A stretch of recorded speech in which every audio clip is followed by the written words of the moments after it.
Hey, I'm Rebecca. Welcome to my very futile channel. If you are new, which you will be, logic, Rebecca, I hope you're doing well. And if you're not, I'm sorry. I send love. You're probably here today because you think you're autistic, or you may be unsure because you meet some subpoints in the criteria and not others. And to be honest, you may know you're autistic, but have some self-doubt or almost feel an imposter syndrome towards being autistic. Because same, I've been there. Been there, done that. So today I'm going to go through the Autism Spectrum Disorder criteria in the DSM-5 and try to unpack the key underlying constructs of the criteria from a diagnostic point of view and relay what they are trying to capture and measure. I may also touch on my opinion about my generation and society taking everything at face value and how this ignorance is just perpetuating this mental health crisis that we find ourselves in right now.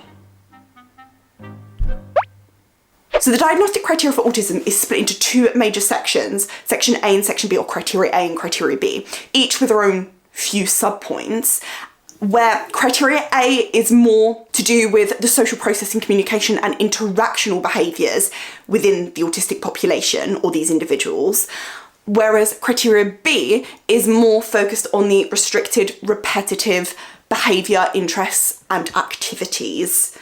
So what is in criteria A? Well, criteria A is way more important than criteria B because criteria A is what allows a practitioner to distinguish between non-autistic individuals and autistic individuals, because the core feature of autism is the way the brain processes social information. This is why, to be diagnosed autistic, you have to meet all three of these subpoints within this criteria, including deficits in social emotional reciprocity, deficits in using and or interpreting nonverbal communication, and deficits in developing, maintaining and establishing or understanding. Developing and establishing is the same thing, Rebecca. Social relationships. My first issue with this criteria is the wording. We should not be using deficit. Oh my God. Why are we pathologizing autistic traits and a way of living? Why are we basing the whole of the criteria on a model with a deficit behaviour? It is only a deficit behaviour because we are incorrectly comparing it to the, inverted commas, successful behaviour seen through a neurotypical lens. Throw the fucking lens away and the standards of comparison go along with it.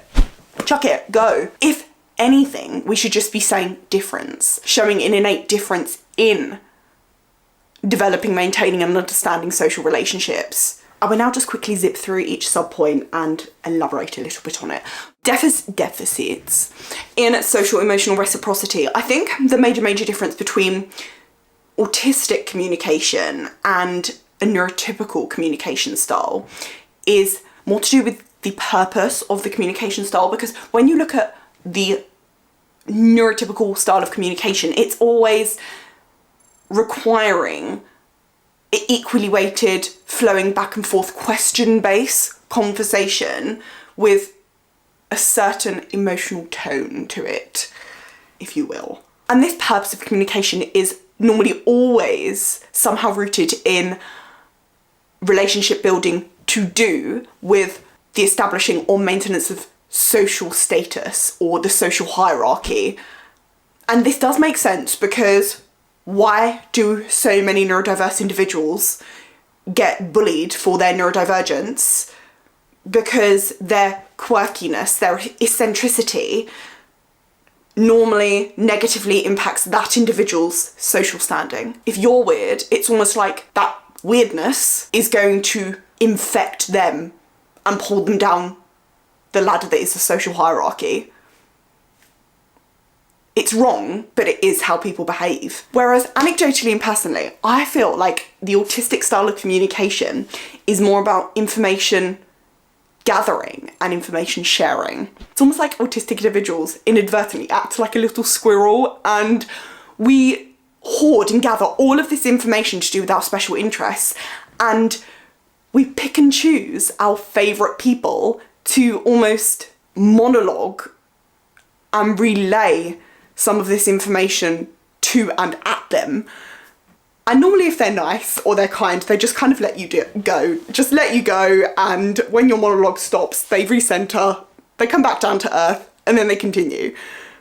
And when I actually analyse my interactions with my friends, because I do have friends, fuck the stereotypes, fuck the tropes, autistic individuals do have friends. It's just harder to find, accepting ones. And honestly, it is kind of like, here is a nut of information because I love you. Me monologuing about information I've gathered is my way of showing that I love you. I don't know if anyone else feels like this, but I do.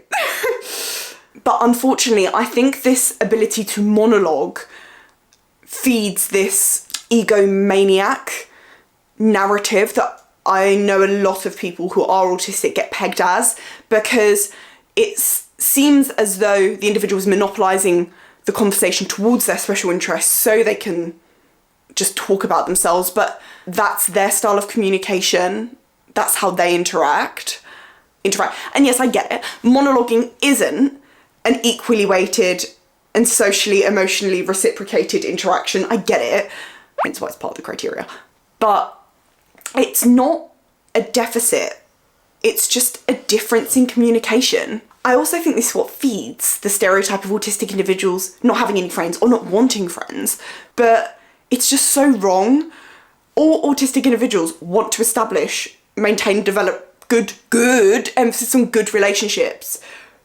But the reason why people socially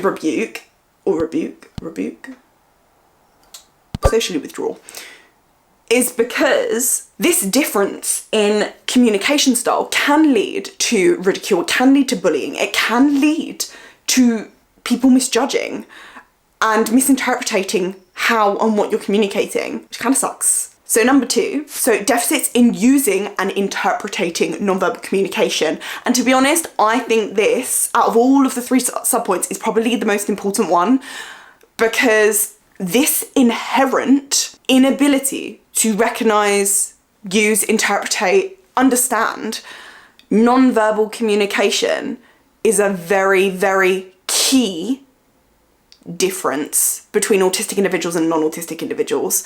And nonverbal communication is basically communication that is anything other than using words. So prosody or tone of voice, hand gestures, facial expressions. And this inherent inability to understand and recognise nonverbal communication makes autistic individuals' lives really fucking difficult, because in every interaction they have to cognitively analyse and use intellect in order to understand what's being implied, because 80% of neurotypical communication is nonverbal. Like, what the fuck? It's just a lot. It's a lot of work and it's a lot of effort. And I think this second point is actually a really, really key important one from a neurotypical standpoint as well, because no one ever puts their self in our place and expresses any sort of empathy and thinks, right, this individual has to cognitively analyse and use intellect in every social interaction, because their inherent ability to just recognise and understand what is being implied is just not there. It's eradicated. It's gone. I think there's a massive misunderstanding with this subpoint and the next, which is deficits in understanding, maintaining and establishing social relationships, because people resist your autistic diagnosis if you have friends, if you can communicate, if you do use non-verbal communication. And this is an issue because why are people assuming this? Because people are looking at symptoms at face value. They're never understanding the root drivers of behaviours. Yes, I may use non-verbal communication, but how did I get to that? How did I learn? Was it through perpetual error and learning and mimicking the patterning of other people's behaviour? Was it spending hours and hours and days and months looking into how to communicate in a socially acceptable way or a neurotypically expected way? Or after all that research, do I still use non-verbal communication incorrectly, not aligning to the situations at hand. For example, myself, I'm overly expressive. Gesture, facial, volume of my voice. I cannot regulate the volume of my voice, like I kid you not, in every and any situation, because I don't actually understand when and where I need to adapt it. I don't get it. The only way I know I'm being too loud and my volume needs to be regulated, or I'm being too expressive, is when other people, aka my friends, tell me, verbalise to me, Rebecca, you need to be a little bit quieter. I don't understand that. And the only way I've learnt when and where I have to adapt is through perpetual error. Yes, we need to eradicate the word deficit, because it's not a deficit, it's a difference. But also, this quote, deficit, leads diagnosticians to base behaviours on a model of a deficit behaviour. This is so stupid, because basing the behaviour on a model of a deficit behaviour will miss people. It does not cater for the nuances of the human profile. Think of extroversion and introversion. Extroverted autistics will most probably use audacious behaviour to develop, maintain and establish relationships. They most probably won't not have any friends. They'll probably have a lot. But it is always, always, always, how did that person get to that? How were they successful with that? How did they develop that behaviour? How did they understand their use of that behaviour? How they went about it was probably very, very different to how a neurotypical individual would go about it. It's always what is driving that behaviour, not whether they cannot do the behaviour. That needs to be changed. It needs to be changed. The criteria focuses too much on the behaviour itself and should always be focusing more on what is driving the behaviour. A good practitioner will ask you questions like, how do you go about developing friendships? How do you understand the requirements of a relationship? How did you get to that understanding? The criteria focuses way, way too much on the behaviour, when we should be focusing more on what is driving the behavioural difference. Not, do you have friends? Can you communicate? Can you use non-verbal communication? Because I can guarantee those individuals have learnt in some way. Because if you don't, you literally subject yourself to social suicide. It's always, always, always about how do they use this behaviour? How did they get there? Did it cost them a lot of time, energy, effort? Because a neurotypical won't think twice and it will cost them nothing. Whereas I can guarantee you, myself included, autistic individuals have spent extensive periods of time and energy putting so much effort into understanding the intricacies of social communication. It is not inherent, it is not innate for us. So on to criteria B. So criteria B, like I said, is more focused on the repetitive, restricted, fixated patterns of behaviour, interests and activities. And for an individual to be diagnosed as autistic, they have to meet 2 out of 4 of these subpoints within criteria B, or these behavioural manifestations, which include, number 1, repetitive motor movements, use of speech and or objects. So I think most people understand this as stimming. So although I don't like these tropes, because not everyone does them, but you know, hand flapping, spinning, rocking, yes, some people do them, but not everyone does them. And also, even neurotypicals use stimming. It is literally self-soothing, self-regulatory behaviour that helps ground someone in a stressful environment and allows you to focus. It's not purely siloed to autism. I don't get where people have created this concept. I don't get it. Number 2 is cognitive rigidity, and this is essentially the insistence on sameness and a lack of flexibility towards this rigidity. And I think, again, most people think of strict adherence to routine and schedules, and don't get me wrong, that's not wrong. Like, I think most autistic people will like a very strict regimen where they schedule everything to a T so they can account for everything. I get that, and I don't actually, like, that's not incorrect. I think the waters get a bit murky when you have ADHD as well, but okay. Someone with ADHD and autism, you need to organise yourself to cater for your executive function weaknesses, but because of your executive function weaknesses, you don't understand how to organise. Do you see the issue?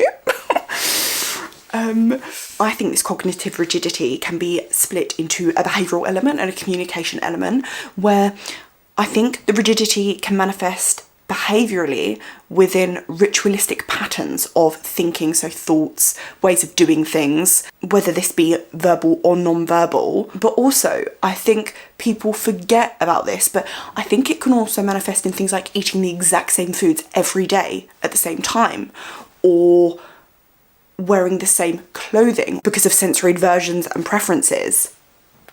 You know?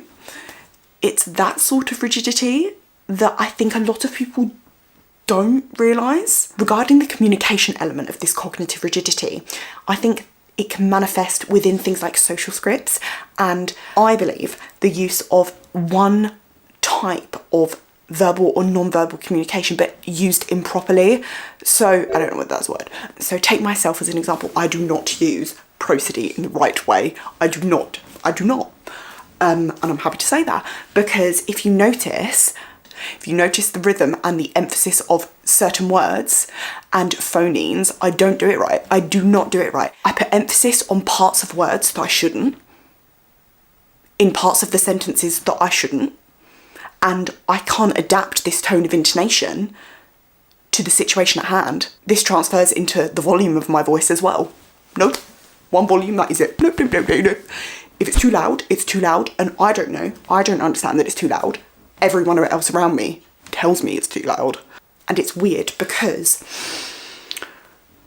when I'm not around people, or when I'm, quote, unmasked, I almost do a 180 where I am totally flat. I don't really use facial expressions or hand gestures. Nope.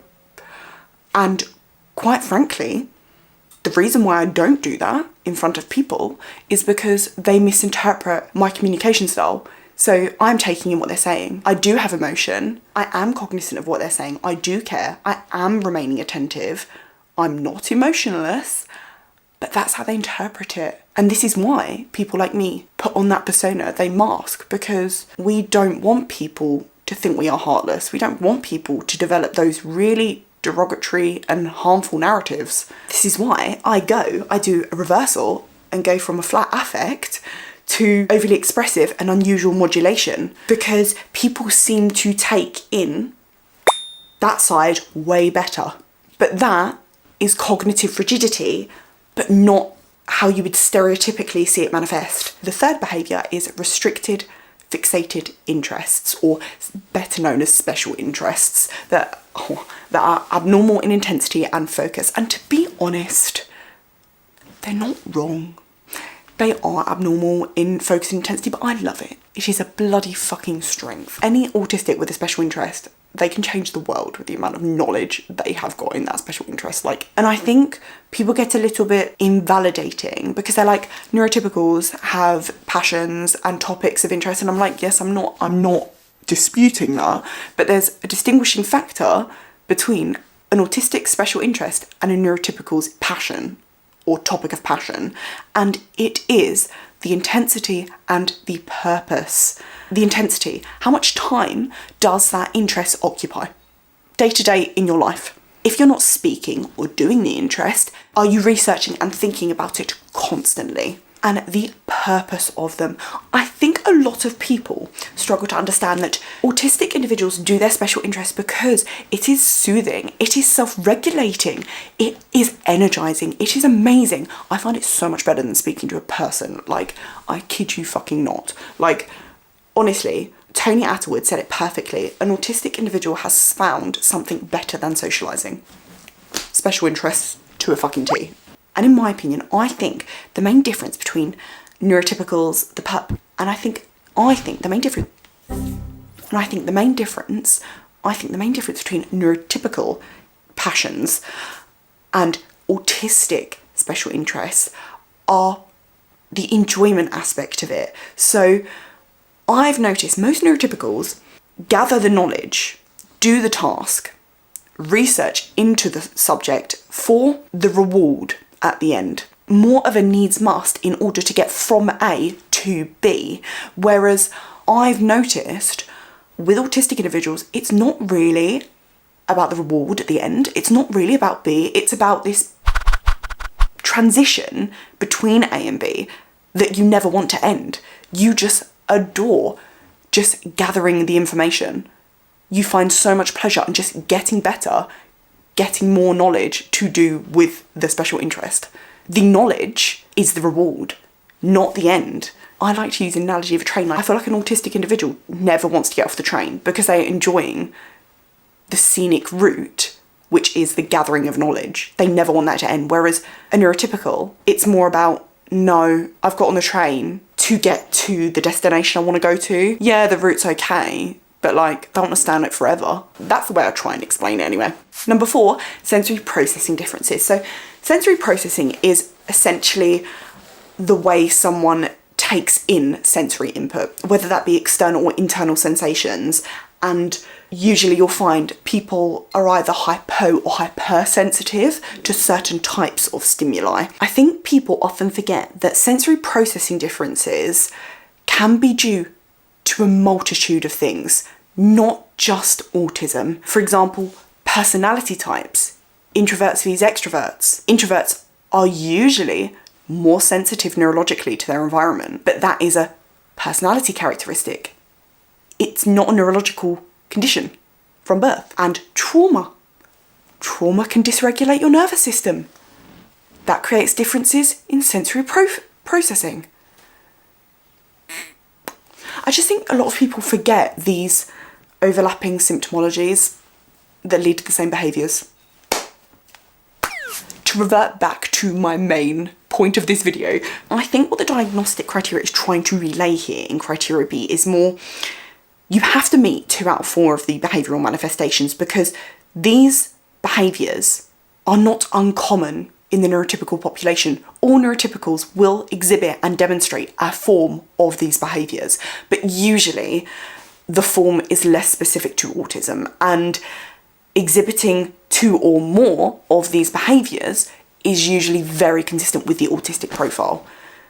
And I think the main overarching point that this criteria is trying to emphasise is almost criteria A versus criteria B. So criteria A, you have to tick all of these subpoints because they are, like I said, the core feature of autism. If you do not meet these criteria, you are not autistic, I'm sorry. If you cannot understand and conceptualise your emotional and neurological experiences with these subpoints seen in criteria A, it is highly likely your behaviours are due to another condition or other factors, because the main inherent difference in an autistic individual is the way they process social information. It's just facts. Whereas I feel like criteria B almost co-emphasises what needs to be seen in autistic individuals, but also I think it leaves a bit of wiggle room where the practitioner can actually distinguish between a differential diagnosis. So if you're exhibiting certain behaviours within criteria B, but not really meeting any of the criteria A ones, it's highly likely you're not autistic, but these behavioural disturbances or differences, I prefer differences, are due or driven by another condition with similar or the same symptoms. For example, repetitive motor movements can be manifestations of tic behaviours, OCD, side effects of medication. Like, have you opened the pamphlet and looked at the side effects for ADHD stimulants? Like, it would scare you shitless.